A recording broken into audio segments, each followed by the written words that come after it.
Hola, muy buenas tardes. Les doy la más cordial bienvenida nuevamente al seminario semanal del Instituto de Física. El día de hoy pues nos acompaña una personalidad de nuestro instituto y le damos la más cordial bienvenida al doctor Jesús Arriaga Rodríguez por acompañarnos y por aceptar esta invitación al seminario. Pero pues antes de presentarlo, ¿verdad? Vamos a ver un video de un laboratorio más de nuestro instituto. Permítanme compartir la pantalla.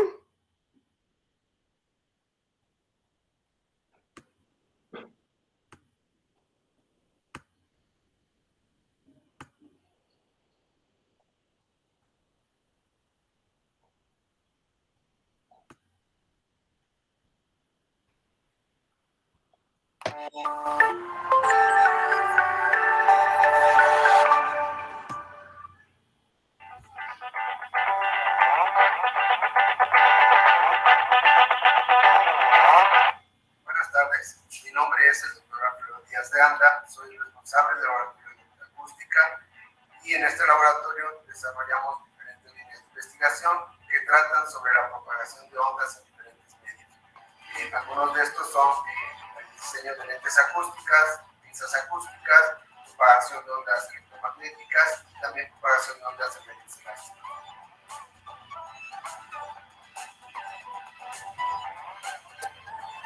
El diseño de esta lente acústica consiste en enfocar el sonido.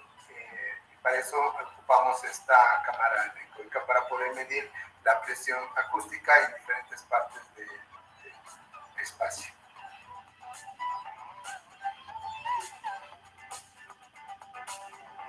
Otra de nuestras líneas de investigación aquí en el laboratorio es el diseño de pinzas acústicas, que al igual que las pinzas ópticas sirven para manipular objetos.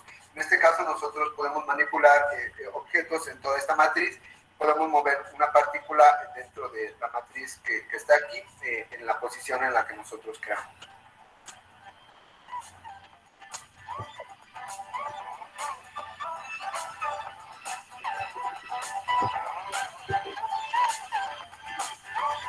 Otra de nuestras líneas de investigación es el desarrollo de antenas de parche. En este caso nosotros desarrollamos antenas tipo fractal. Para hacer el análisis de estas antenas nosotros ocupamos el analizador de espectros, en el que nosotros ocupamos una de nuestras antenas como emisor y otra de nuestras antenas como receptor. Y bueno, también desarrollamos y analizamos estas antenas con elemento finito, y entonces nosotros podemos comparar nuestros resultados experimentales con nuestras simulaciones.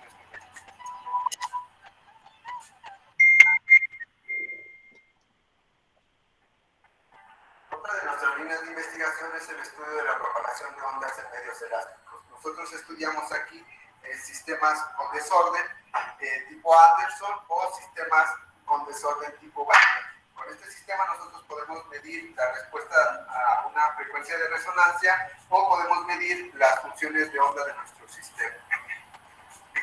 Pues muchas gracias por su atención. Por último, quiero invitarlos a que conozcan el laboratorio. Este se encuentra ubicado en el campus Valsequillo. Y bueno, las puertas están abiertas para cualquier colaboración o algún tema de tesis que quieran desarrollar.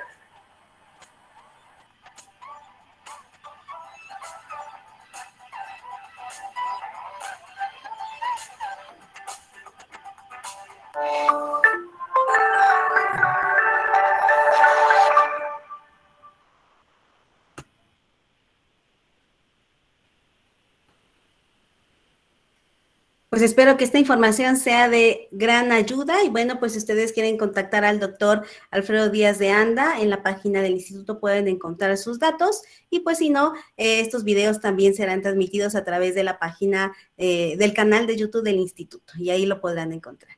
Bueno, pues sin más, el día de hoy, como ya les había mencionado, le doy las gracias al doctor Jesús Arriaga por aceptar esta invitación y presentarnos un poquito acerca de su trabajo, el cual pues realiza justamente en nuestro instituto. Pues les voy a platicar muy poquito acerca de él, creo que es un investigador reconocido, ¿verdad? Y además tiene un currículum muy amplio, así que solamente voy a dar algunos pequeños datos sobre él. Pues fíjense que él estudió el doctorado de Ciencias Físicas en la Universidad Complutense de Madrid, en España. También realizó una estancia postdoctoral en el Consejo Superior de Investigaciones Científicas en Madrid, España, así como estancias sabáticas en diversas instituciones como en la Universidad de Bath en Inglaterra, la Universidad de Lille en Francia en el 2007, así como también en la Universidad Politécnica de Madrid en España en el 2016-2017. También ha realizado diferentes estancias de investigación en Estados Unidos, en Francia, en España e Inglaterra. Él, pues, pertenece al padrón de investigador nacional con un nivel de 3. Es miembro de la Academia Mexicana de Ciencias desde el 2010. Es presidente de la División del Estado Sólido de la Sociedad Mexicana de Física en el periodo de 2021-2023. Él aproximadamente tiene 28 publicaciones con más de 4,400 citas, según el Google Scholar. Más de 100 ponencias en congresos nacionales e internacionales, y dentro de la formación de recursos humanos, él cuenta con 11 tesis de licenciatura, 8 de maestría y 8 de doctorado. Él también tiene diferentes proyectos de investigación, donde 12 es como responsable y 7 como participante. Bueno, esto solamente es un resumen, ¿verdad?, de toda su trayectoria académica, y pues sin más quiero darle pues la bienvenida, doctor, y agradecerle nuevamente que haya aceptado participar en este seminario. Y pues le cedo la palabra. Gracias, Anabel. Solamente voy a aclarar algunas cifras, porque efectivamente sí tengo muchas citas y parece ser que son muy pocos artículos, pero no, en lugar de 28, como mencionaste, son creo que 88. Perdón. Sí, no te preocupes, está bien. Tampoco tengo tantos proyectos. Actualmente tengo un proyecto solo de CONACYT, de ciencia básica, pero he tenido a lo largo de mi trayectoria, no sé, los que mencionaste, creo que 12 aprobados por CONACYT, nada más para precisar. Y bueno, pues te doy las gracias por la invitación. A mí me da mucho gusto hablar aquí en el instituto, no es la primera vez que lo hago, y en esta ocasión voy a hablar algo sobre la viscosidad en lo que se conocen como metamateriales fonónicos. Voy a tratar de presentar mi pantalla. Adelante, doctor. Voy a presentar toda la pantalla como lo estábamos probando y a ver si se ve bien. Y ¿dónde era? Visualización, pantalla completa. Pero antes voy a apagar mi cámara. Déjame ver ¿dónde está? Aquí. Me dice si se ve bien nada más, por favor. Pantalla completa. Ahí está, ¿verdad? Ahí está, doctor. Sí, se ve bien. Pues muchas gracias. Voy a hablar sobre esto que yo le puse como viscosidad efectiva en metamateriales fonónicos. Es una charla un poquito general con algunos resultados que obtuvimos en los últimos años. Ayer precisamente hubo un examen de maestría y entonces ya vi que Minerva está conectada. Minerva, pues vas a volver a escuchar cosas que de lo mismo que ayer estuvimos viendo. Pero bueno, voy a hacer una descripción sobre este tipo de sistemas y tratar de mostrar algunos resultados. Voy a empezar desde lo más básico para aquellos que desconocen el término de metamaterial. Y resulta que este tipo de terminología se empezó a utilizar desde que se empezó a gestarse este tipo de fenómenos con un artículo que publicó Víctor Veselago, un ruso, pues en el año 64, un poquito antes había mandado la primera versión de este artículo, y en él se puede ver que se trataba sobre la electrodinámica de sustancias con valores negativos simultáneos el parámetro de permitividad eléctrica y permeabilidad magnética.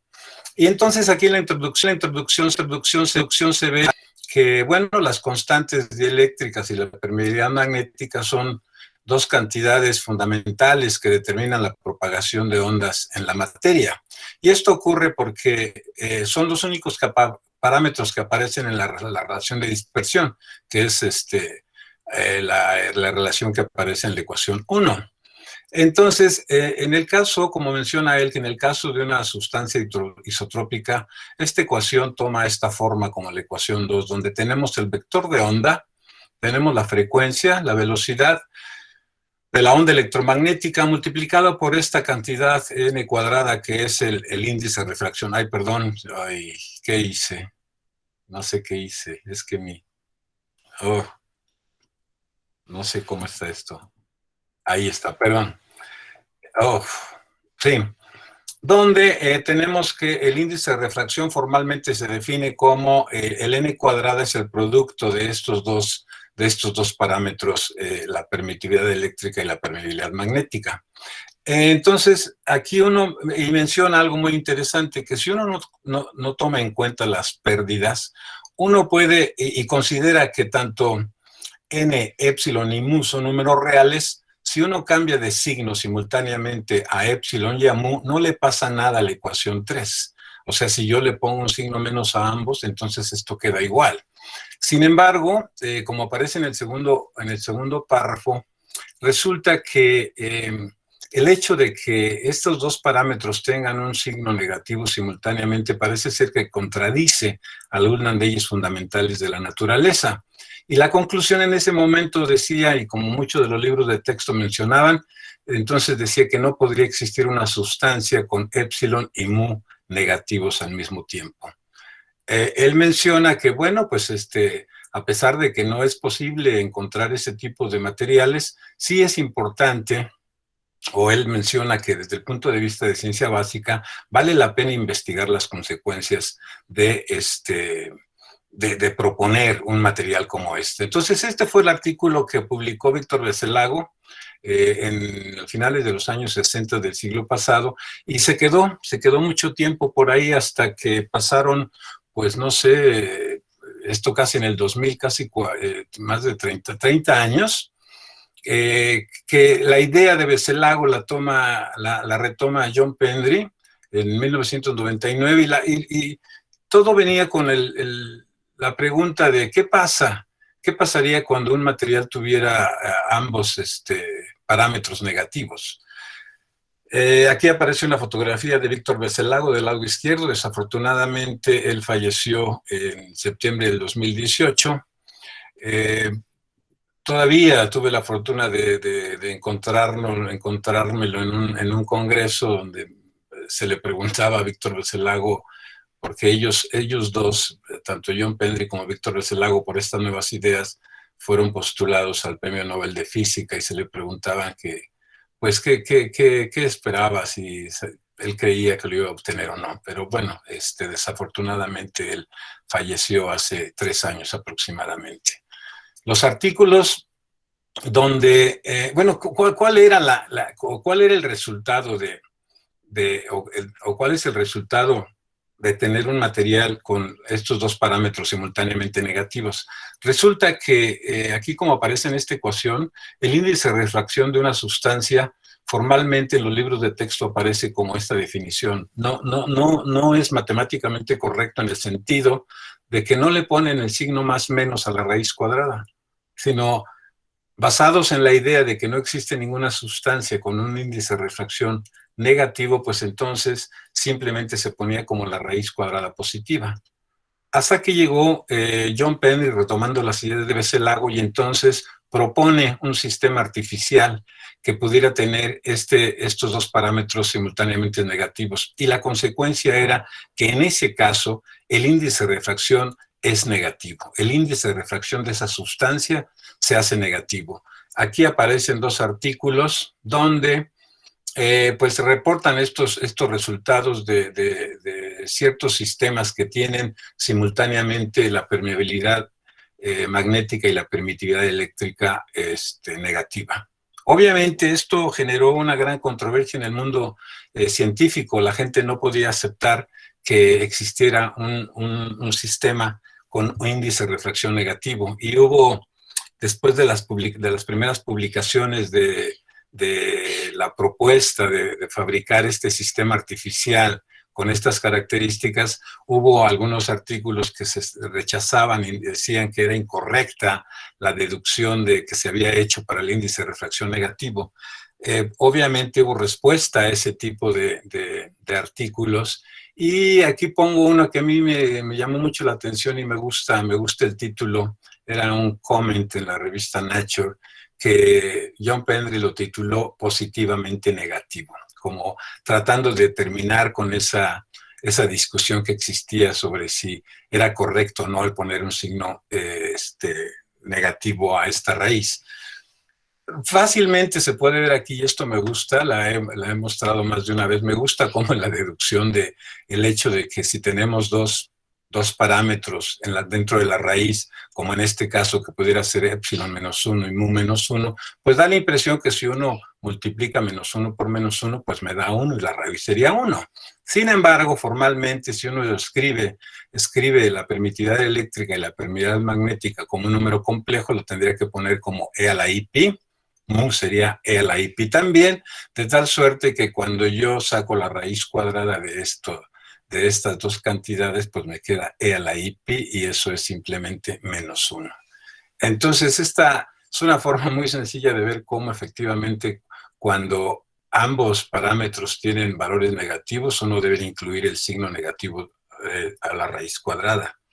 Y la conclusión que John Pendry ponía en ese artículo también me ha gustado mucho, y esta es una de mis frases favoritas, que él menciona que cuando uno trata de atacar un nuevo problema científico, es como meterse en un cuarto en la oscuridad.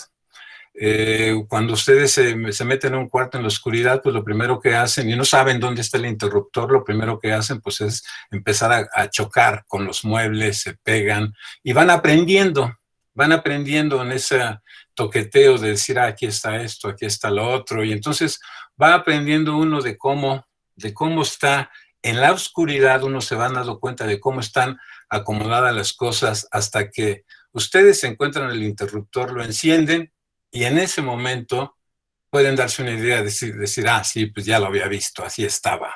Esto es lo que parece ser la conclusión a la que había llegado John Pendry. Yo siento que había escuchado, justo había encontrado el interruptor después de tanto tiempo. Pero esto entonces, hay muchísimo trabajo sobre este tipo de sistemas, y esto fue lo que dio origen al término de metamaterial. Un material que formalmente no existe en la naturaleza como tal, pero sí es un material artificial que se puede fabricar. Se puede fabricar tratando de que cumpla ciertos requisitos. Aquí entonces, esto es como el nacimiento de los metamateriales, y al ser un fenómeno totalmente ondulatorio, pues la gente empezó a preguntarse si este tipo de sistemas como índice de refracción, o este tipo de resultados como índice de refracción negativo podría obtenerse en otro tipo de fenomenologías. Es decir, si esto podría encontrarse, por ejemplo, en el caso de otro tipo de ondas. Obviamente, la gente inmediatamente pasó al caso de las ondas acústicas, que por cierto, este seminario pues ha quedado muy bien conectado con el laboratorio de Alfredo Díaz de Anda, que Alfredo y yo pertenecemos al mismo cuerpo académico de física aplicada, así que pues está muy bien todo lo que se vio en el video sobre su laboratorio. ¿Qué fue lo que hizo la gente? Pues bueno, trató de explorar los sistemas acústicos. Y aquí solo muestro esta estructura que también dio origen a lo que se conoce como los cristales fonónicos. Esto es una escultura que se llama Órgano, que es de un escultor portugués, Eusebio Samper, y él obtuvo el premio Príncipe de Asturias de las Artes, no recuerdo en qué año. Esta escultura se encuentra en un parque, y unos investigadores lo que hicieron fue lanzar una onda de sonido de un lado y detectarla del otro. Debido a la regularidad de los tubos que se encuentran aquí, aunque tengan diferentes alturas, pues se pudo demostrar que esta estructura bloqueaba la propagación de las ondas acústicas. Es decir, me generaba una estructura de banda similar a la que se genera en los cristales fotónicos, o similar en el sentido de su comportamiento, similar a lo que se encuentra en los cristales semiconductores. Es decir, podía poseer un gap acústico que no es más que una región de frecuencias para las cuales se prohíbe la propagación dentro de esta estructura. Pero bueno, no solo bastaba con encontrar una estructura de bandas con un gap, sino se trataba de preguntarse si es posible obtener un sistema acústico que tuviera las mismas propiedades que los metamateriales electromagnéticos, es decir, tener un índice de refracción negativo. ¿Cuáles serían los requisitos para obtener un metamaterial con índice de refracción negativo en el caso acústico? Pues en este caso se debería, así como en el caso de ondas electromagnéticas se debería de tener la permitividad eléctrica y la permeabilidad magnética negativa, aquí uno tendría que buscar sobre los dos parámetros que controlan la propagación de las ondas acústicas que fueran negativos. Y uno es la densidad de masa, aquí aparece en este primer artículo, en el resumen, la doble negatividad en acústica se obtiene a partir de del hecho de que sea negativa la densidad de masa y el módulo de compresibilidad. Estos fueron los primeros dos artículos donde se obtiene la doble negatividad en este Physical Review del 2004 y en el Physical Review Letter del 2007, donde se tiene un metamaterial con simultáneamente módulos de compresibilidad y densidad de masa negativa.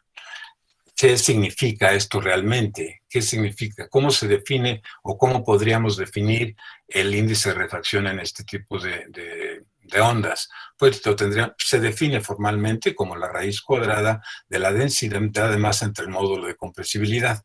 Nuevamente, ¿qué ocurre? ¿Qué ocurre? O sea, ¿cómo sería el caso de tener los dos parámetros negativos? ¿Qué significa en este caso? Este artículo que aparece aquí, o esta foto la tomé yo de BBC News, de las noticias de BBC Mundo, donde aparece un artículo de divulgación que lo titulan así, masa negativa, donde mencionan que investigadores habían fabricado un objeto con masa negativa. Y ellos lo ponían así, va en lado contrario al que lo empujas y desafía las leyes físicas de Isaac Newton. O sea, formalmente la masa negativa significaría el tener esta inercia negativa. Uno aplica una fuerza a un objeto y entonces el objeto adquiere una aceleración en dirección contraria a la fuerza. ¿Y qué significaría tener el módulo de compresibilidad negativo? Pues significa, básicamente, así a grandes rasgos, que uno comprime hidrostáticamente o aplica una presión hidrostática a un material y en lugar de disminuir el volumen, aumenta. Entonces parece ser que esto rompe con todas el sentido común que nosotros tenemos. Sin embargo, se han podido fabricar este tipo de sistemas y aquí en este artículo aparecen,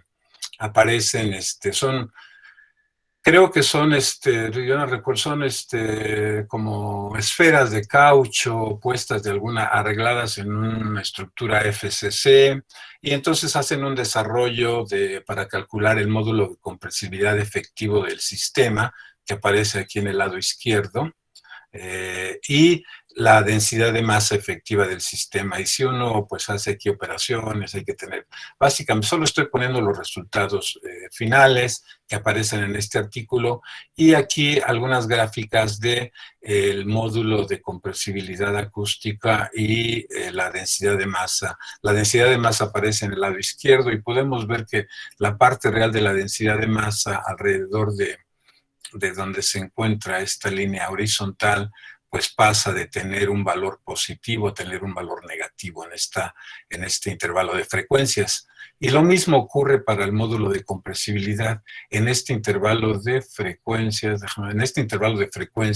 se encuentran por aquí abajo, su valor del módulo de compresibilidad es negativo. O sea, es posible también en el caso acústico encontrar este tipo de sistemas llamados metamateriales.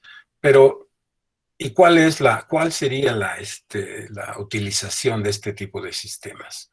Bueno, así como también los metamateriales electromagnéticos, bueno, se utilizaron para tratar de crear las capas de invisibilidad óptica. En el caso acústico se ha tratado de fabricar lo que se conoce como la capa de invisibilidad acústica. Y aquí lo que mencionan es que en este artículo se menciona que en el caso acústico no es necesario para generar esta capa de invisibilidad acústica, no es necesario tener los dos parámetros negativos. Basta, en el caso bidimensional, basta con tener una densidad de masa anisotrópica y una velocidad del sonido anisotrópico en este sistema. Ha habido mucho trabajo sobre este tipo de fenomenología. Aquí aparece un resultado de cómo se podría obtener la capa de invisibilidad acústica para un sistema bidimensional.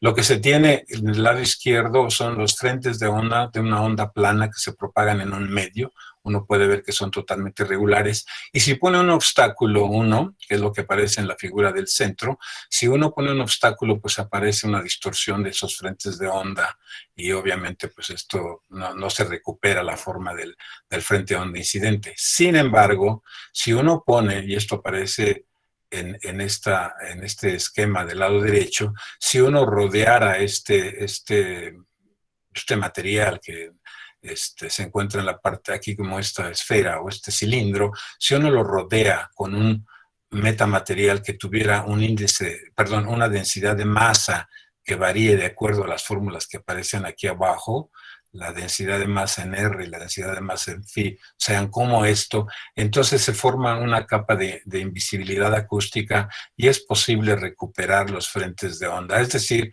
para propósitos prácticos, este material que se encuentra aquí envuelto por el metamaterial con este tipo de densidad de masa, pues sería totalmente invisible a las ondas acústicas. Nosotros en ese tiempo, bueno, por ese entonces publicamos con mi colega Arkady Krokin, que ya tenemos bastante tiempo trabajando en este tipo de sistemas, cómo se podía calcular la velocidad del sonido en este tipo de sistemas bidimensionales. En este Physical Review Letters del 2003 aparece la teoría de homogeneización para calcular la velocidad del sonido en este tipo de sistemas periódicos bidimensionales, y en este artículo que aparece en la parte de abajo pudimos calcular la densidad de masa anisotrópica para un metafluido. Es decir, podíamos tener algunas configuraciones para obtener una densidad de masa anisotrópica en un sistema que se comporta como un metafluido. Eso es muy interesante porque los fluidos desde el punto de vista formal son isotrópicos. Sin embargo, pues uno puede obtener, con esta nueva fenomenología de los metamateriales, uno obtiene este tipo de resultados.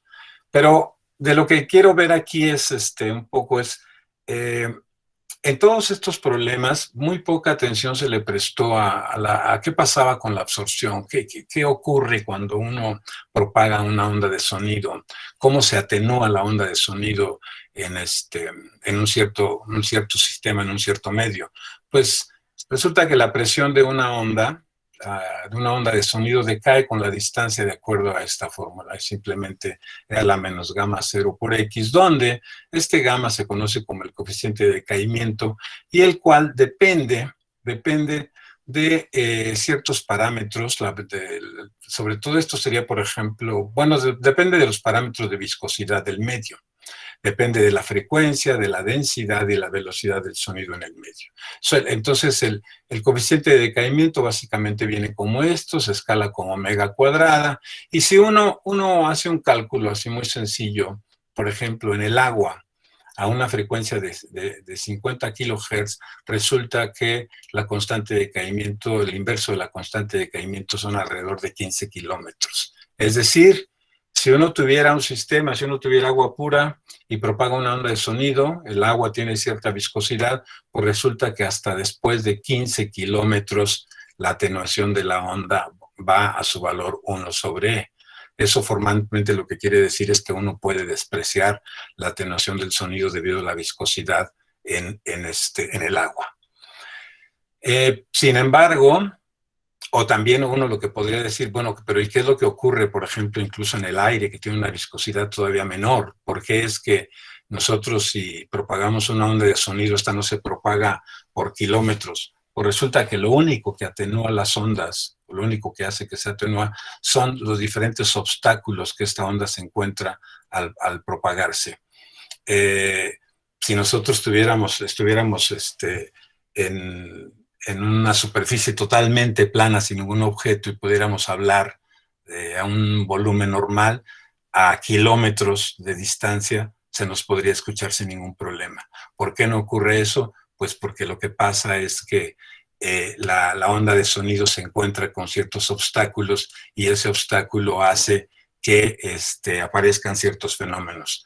¿Qué es lo que ocurre cuando una onda se encuentra con un obstáculo? Pues resulta que, y estoy propagando en un fluido que tiene una cierta viscosidad, resulta que lo que ocurre es que cuando la onda se enfrenta con una pared sólida, se genera sobre esa pared una capa viscosa de este espesor. El espesor va como la raíz de este coeficiente, el eta, coeficiente de viscosidad, y viene dividido por la frecuencia y la densidad. Esto, en la formación de esta capa viscosa, es lo que se conoce como efecto Konstantinov, que fue publicado, pues miren, en 1939, y se le ha dado seguimiento a este tipo de fenomenología. Aparece una descripción completa del efecto Konstantinov en la absorción del sonido en medios inhomogéneos en 1984. Entonces, lo que ocurre cuando la onda se propaga y se encuentra con un objeto sólido o algo que yo puedo considerar como un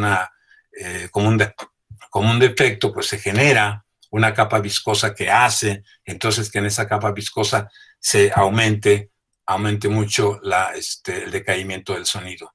Uno puede hacer una estimación de cómo sería el coeficiente de decaimiento en una estructura periódica. O sea, si yo me fijara, por ejemplo, en un cristal fonónico, que pudiera ser un arreglo de, no sé, en el caso bidimensional de cilindros, uno puede ver que uno puede calcular el decaimiento del sonido simplemente viendo cuánto la variación de la energía, y esto va aproximadamente como esa capa viscosa que se forma en la frontera del objeto sólido multiplicado por la longitud de onda de la onda. Y uno mete el valor de la constante, de esta capa viscosa, la delta, y bueno, pues puede encontrar que esto depende como la raíz cuadrada de la frecuencia, el coeficiente de viscosidad y la densidad. Uno puede decir, bueno, pues voy a tratar de calcularlo para una estructura periódica, que pueden ser unos cilindros que están metidos en un fluido viscoso. Entonces resulta que en ese caso la disipación o la absorción del sonido aparece sobre toda la frontera del dispersor. Y uno puede hacer una estimación si es que considera que L0 es el contorno completo del dispersor dividido sobre la constante de red. Entonces yo podría encontrar cuál es el decaimiento del sonido en una celda unitaria de un cristal fonónico, y pues esto va como esta cantidad que aparece en la ecuación 4. De tal manera que yo puedo escribir simplemente, si yo pienso que el contorno del dispersor, que es L0, entre la constante de red es más o menos, voy a pensar que son del mismo orden, y puedo definir eso como la fracción de llenado dentro de una celda unitaria, pues entonces puedo calcular esta constante de decaimiento para el cristal fonónico, la ecuación 5, para cilindros rígidos en agua. Aquí hay que meter simplemente la viscosidad del agua, la densidad del agua, y uno supone que tenga un cristal fonónico con una fracción de llenado de 0.5 y que tenga una constante de red de unos 2 centímetros. Entonces la constante, aquí está mal, perdón, es el inverso de la constante. 1 sobre la constante de decaimiento son 200 metros. O sea, vean, se reduce de 15 kilómetros que teníamos a 200 metros. Es decir, hay una gran absorción debido a la frontera del dispersor. ¿Cómo hacemos nosotros para tratar de calcular este tipo de fenomenología en un cristal fonónico? Pues vamos a tratar de hacerlo, si uno se fija, ¿qué ocurre realmente en un cristal fonónico cuando se está propagando una onda? Voy a pensar que tengo un cristal fonónico en un fluido, ya sea agua, Entonces yo puedo calcular la potencia acústica disipada por unidad de longitud y esta está dada por esta ecuación. La potencia acústica es simplemente la pérdida de energía por unidad de tiempo y viene como la raíz cuadrada de la densidad del agua, el coeficiente de decaimiento, la frecuencia y una integral de contorno de la velocidad de, no la velocidad del sonido, la velocidad de las partículas de agua alrededor del contorno dentro de la celda unitaria. Estas velocidades son muy sensibles a la forma de los dispersores. Obviamente, pues dependerá de cuál sea la sección transversal de los dispersores en el caso de un cristal fotónico en 2 dimensiones. Aquí pongo, a propósito, puse este sistema donde estoy viendo aquí una estructura caprichosa de una celda unitaria. Son cilindros cortados, que este sistema se utilizó para un experimento que se publicó en el año 2018, donde nosotros pudimos estudiar lo que se conoce como la no reciprocidad en la transmisión del sonido. Esto es muy interesante porque, de hecho, le estaba comentando a Anabel que yo hace exactamente 2 años, más o menos, creo que fue en noviembre del 2019, di una charla sobre la no reciprocidad en la transmisión del sonido, donde hablaba de los resultados que aparecen en este Physical Review Letters que publicamos con personas de Estados Unidos y mi colega Arkady Krokin.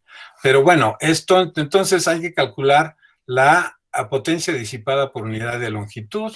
A lo más interesante es que vienen ciertas constantes, viene la velocidad al cuadrado, que es muy sensible, les digo, la velocidad viene muy sensible a la forma de los dispersores, y bueno, pues formalmente, una vez que tengamos eso, se puede, la constante de decaimiento en un cristal fonónico se define simplemente como la potencia disipada entre la energía total dentro de una celda unitaria. Aquí viene la velocidad efectiva dentro del cristal, la velocidad, esta sí es la velocidad del sonido, efectiva dentro del cristal fonónico.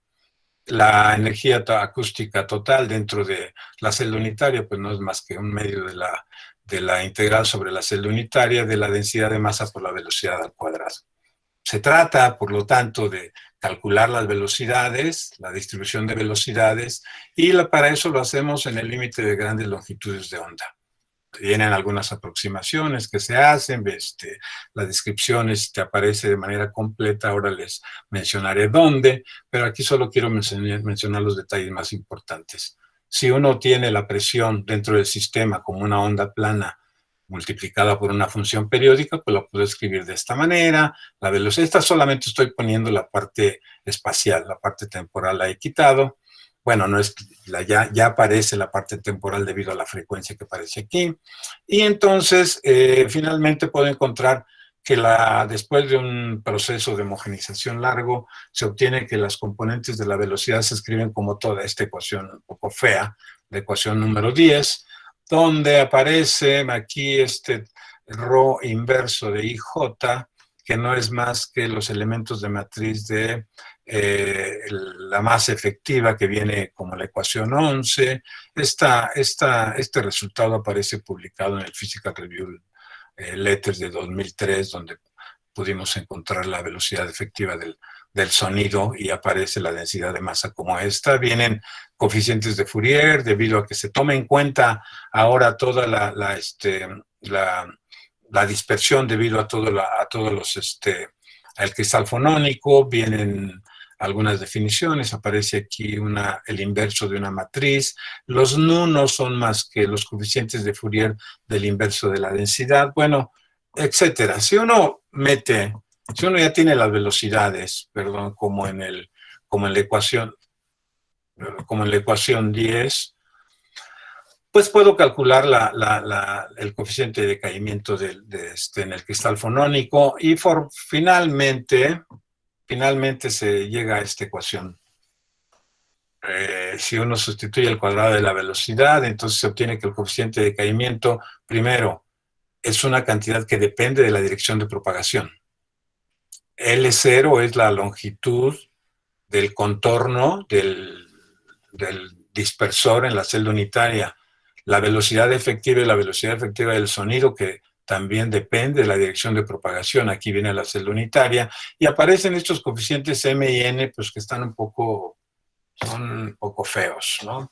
Aparece una suma doble, en la ecuación 13 aparece el coeficiente M de N, que depende de la dirección de propagación, aparece una suma doble, una suma cuádruple, aparecen ciertos factores, F de G, que los Fs de G se definen como aparecen en la integral de abajo, simplemente son integrales sobre los dispersores, son integrales de área.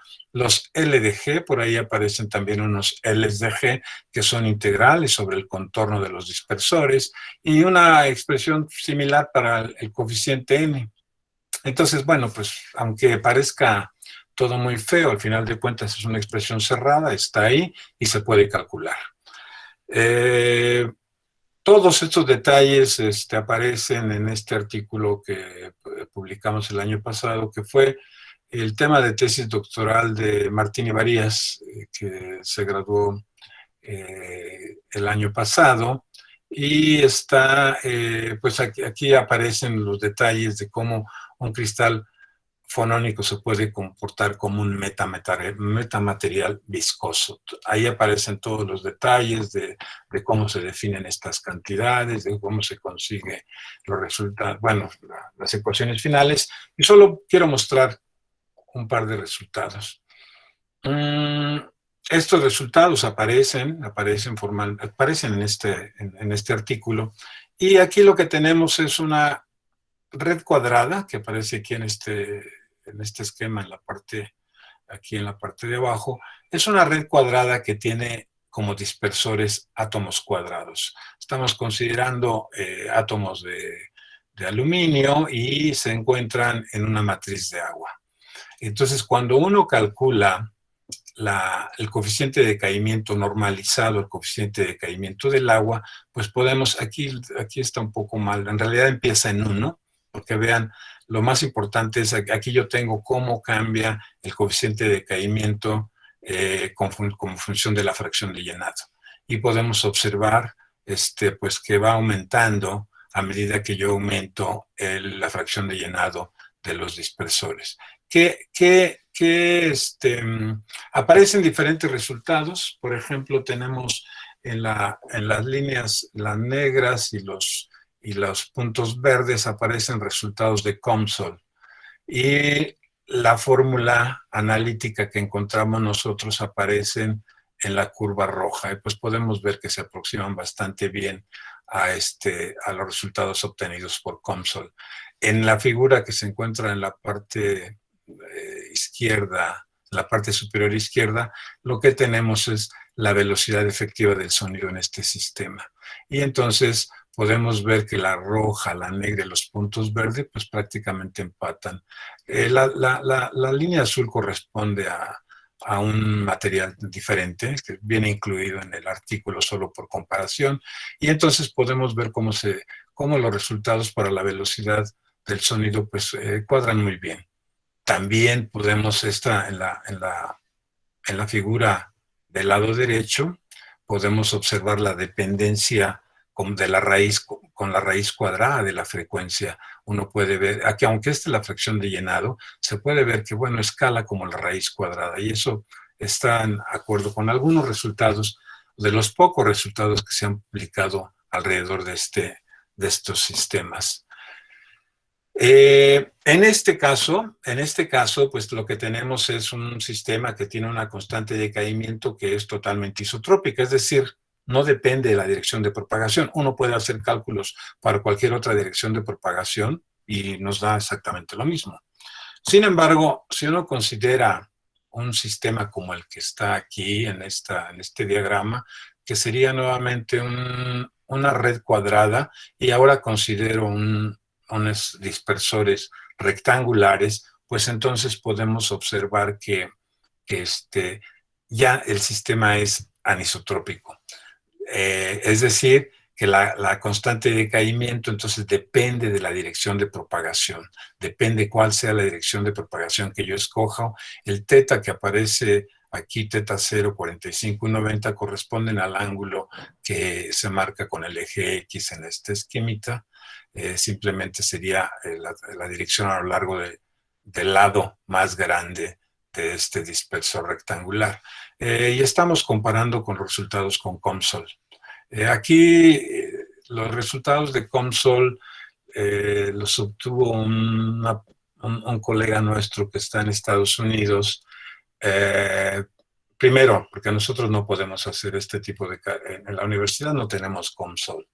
Incluso en el centro en el laboratorio de supercómputo, tienen COMSOL, pero no tienen alguna de las cosas que nosotros utilizamos, no tienen algo para resolver este tipo de sistemas. Entonces, uno de nuestros colegas hacía los resultados y siempre estuvimos discutiendo sobre por qué esa gran discrepancia entre COMSOL y nuestro resultado analítico a 90 grados.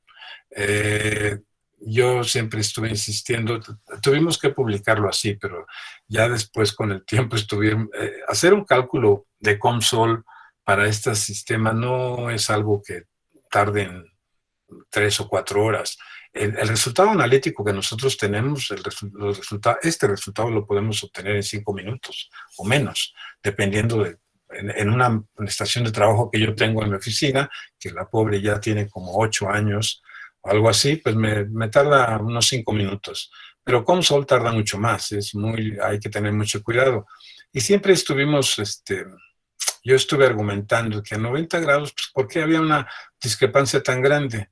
Y entonces, si yo obviamente, si yo rotaba y eso lo puedo hacer fácilmente, roto el dispersor 90 grados, pues entonces lo que son 90 en esta estructura pasa a ser 0 en la nueva, y entonces yo debería de tener algo, no sé, eso sería indicativo de si alguien está bien o está mal. Obviamente, COMSOL creo que nunca... Yo obtenía perfectamente los resultados, para mí no cambiaban, si se dan cuenta. ¿Qué más da escoger 90 o 0 en este tipo de configuración? Sin embargo, bueno, pues ahí es algo que no corregimos nunca, pero se publicó de esa manera. Hicimos diferentes cálculos sobre diferentes tipos de redes. Consideramos la red cuadrada, la rectangular, la triangular o hexagonal. No consideramos la oblicua, pero bueno, al menos las más importantes sí. Consideramos dispersores circulares, cuadrados, rectangulares, triangulares, etcétera. Y aquí, solo para mostrar un ejemplo, pues se ve cómo es la constante de decaimiento como función de la fracción de llenado para un dispersor triangular. Y pues vemos que en este caso, y en una red rectangular, y en este caso se ve también que hay una anisotropía.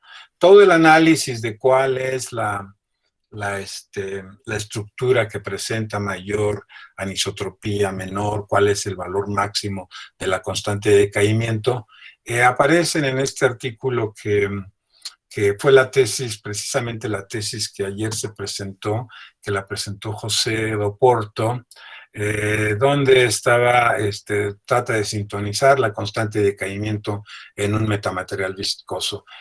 Ayer mencionaba yo que estábamos esperando que los editores de esta revista, que van a publicar un número especial, bueno, nos contactaran. De hecho, hoy precisamente recibí la noticia de que podemos enviar este artículo, que aparecerá como un número especial en esta revista. José todavía no sabe que ya yo supongo que prácticamente está aceptado, pero aquí hacemos un análisis completo de cómo se comporta la constante de decaimiento en estas estructuras. Bueno, como conclusiones, puedo decir que en este trabajo que presenté, que fue el tema de tesis doctoral de Martín Ibaría, se desarrolló una teoría microscópica del decaimiento del sonido, que ocurre debido a la viscosidad en un cristal de cilindros rígidos que se encuentran en un fluido viscoso. El resultado analítico que aparece aquí, bueno, se obtiene este coeficiente de decaimiento en el límite de bajas frecuencias, justo donde el cristal se comporta como un fluido homogéneo. Esa homogeneidad exhibe anisotropía dependiendo de cuál sea la geometría, la simetría de la celda unitaria y la simetría de los dispersores. Observamos que el nivel de anisotropía crece rápidamente con la fracción de llenado en el caso de los sistemas anisotrópicos. Lo importante de esto es que estos resultados pues, son válidos para cualquier sección transversal de los cilindros y cualquier red de Bravais en dos dimensiones. Esta variación continua de la anisotropía debido a las pérdidas por la viscosidad es una nueva propiedad de los cristales fonónicos vistos como metamateriales viscosos. Y lo interesante de esto es que se puede utilizar en el diseño de lo que se conoce como las capas de inaudibilidad hidrodinámica, y ahora hay un nuevo fenómeno en esta área que se conocen como los agujeros negros acústicos, que son aquellos sistemas que absorben absolutamente toda la onda de sonido. Estas son mis conclusiones y quiero, antes de terminar, solo quiero poner esto, que menciona que algunos nacimientos son más difíciles que otros. Esta diosa, Palas Atenea, que es es conocida porque dicen que apareció de la cabeza de Zeus, apareció ya de adulta y ya venía armada con esa armadura completa. Entonces ella nació espontáneamente. Entonces nacer así, pues es muy fácil. Sin embargo, algunos nacimientos son menos instantáneos y requieren un esfuerzo simultáneo de mucha gente, o como dice este párrafo, requieren el esfuerzo de muchos padres.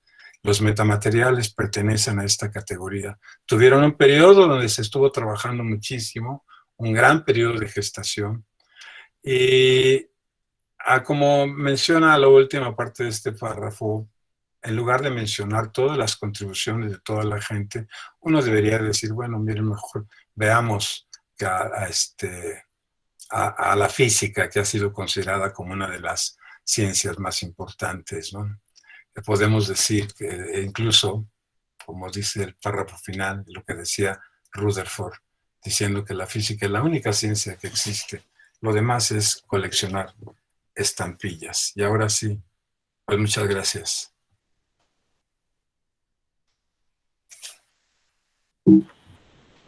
Doctor, muchísimas gracias por su presentación tan interesante y quisiera preguntarles a todos los presentes si tienen alguna pregunta o algún comentario para hacerle al doctor.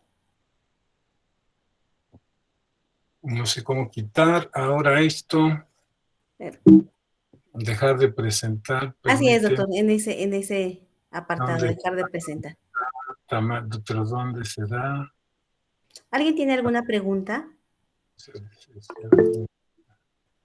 No. Adelante, sí. Doctor Silvain.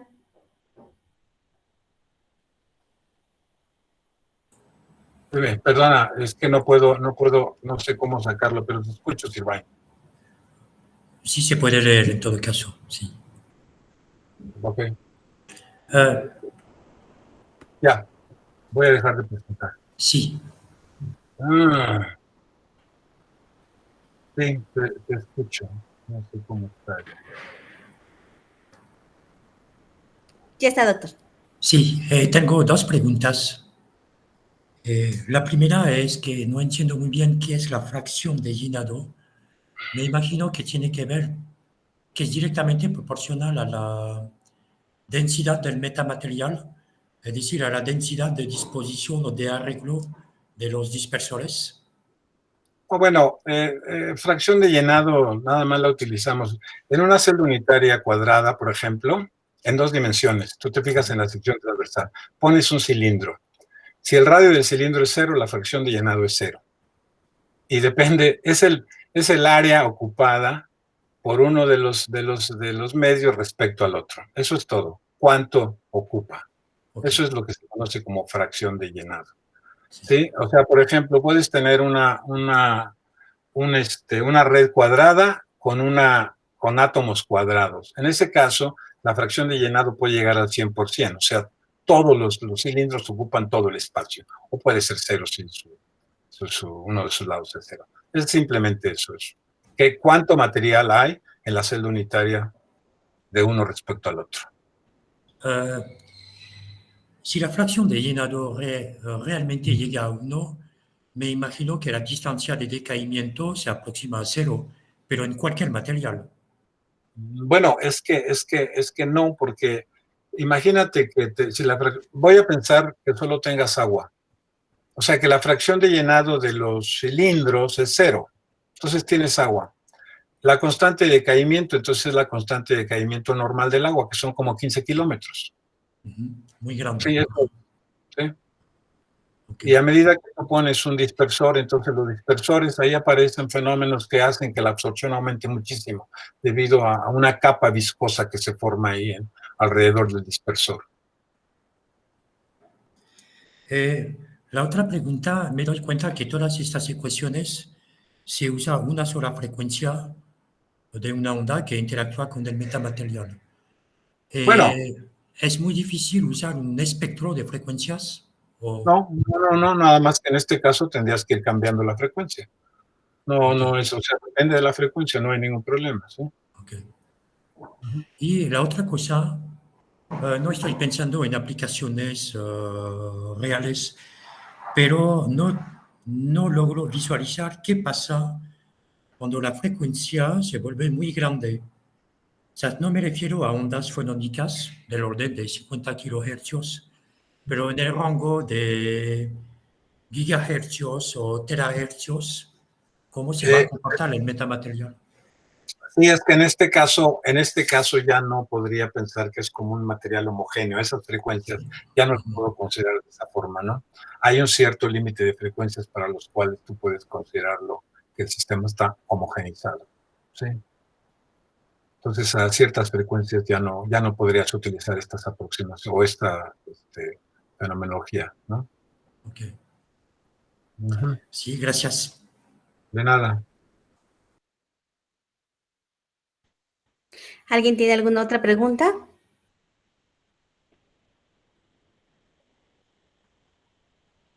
Doctor, si usted gusta, podemos compartir el video que me había mencionado. Déjame ver si es posible. Como tenemos un poco de tiempo, déjame ver.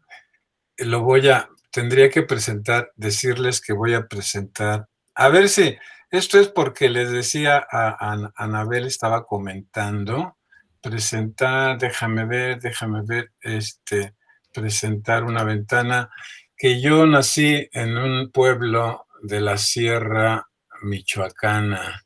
A ver si se ve, no sé si alcanza, ¿se ve algo? Sí, sí, doctor, sí se Sí, está sí, se ve. compartiendo.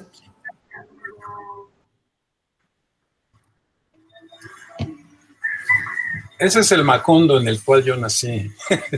Y es que me recuerda mucho a Macondo de 100 años de soledad, porque mi pueblo, cuando yo nací, estaba tan abandonado como estaba Macondo. Es un pueblo al que yo trato de regresar cada vez que puedo y me siento muy orgulloso de haber nacido en las montañas michoacanas. Eso es todo lo que quería presentar, Anabel. Muy bien, doctor, muchísimas gracias. Pues sí, el estado de Michoacán pues es muy rico en muchas cosas, ¿verdad? En las tradiciones, como le había comentado, en la gastronomía, etcétera, ¿verdad? Entonces, qué bonito que usted haya nacido por ahí. Bueno, pues sin más, quisiera pedirles a todos los presentes que abrieran su micrófono para brindarle un fuerte aplauso al doctor Jesús Arriaga por esta presentación.